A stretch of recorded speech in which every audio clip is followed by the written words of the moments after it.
لو انت مدير مبيعات او مندوب مبيعات وعندك داتا بتاعت مبيعات السنة كلها بالمنظر دوت، هعلمك ازاي تحولها من المنظر ده للمنظر ده. بالشكل اللي قدامك دوت عندنا هنا مبيعات السنة كلها تقريبا 10 أصناف أو أكتر، وعندنا 6 مناديب. الأصناف دي فيها أكتر من قسم.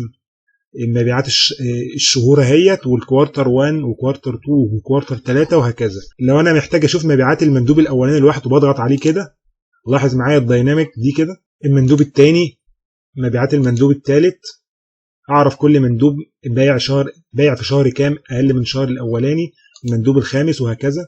طيب لو انت عندك محتاج تعرف انت بايع قد ايه في الكوارتر الاولاني، تضغط على الكوارتر الاولاني. المبيعات بيقول لك شهر 1 وشهر 2 شهر 3.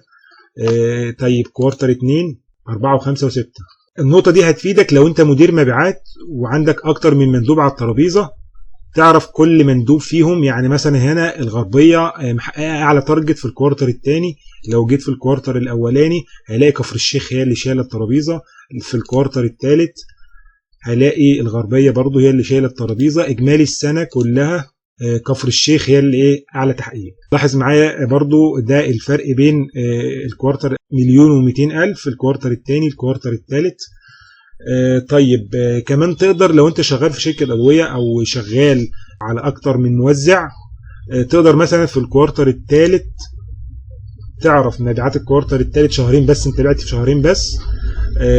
لو انت بايع دايركت او بايع في ابن سينا، بايع في المتحدة، بايع في فارما قد كده، تقدر تقارن المبيعات دي. لو عاوز تتعلم ازاي تعمل دايناميك داشبورد بالطريقة ديت، خش عندي في البايو هتلاقي لينك اليوتيوب، هنشرح الكلام ده بالتفصيل في اليوتيوب ان شاء الله.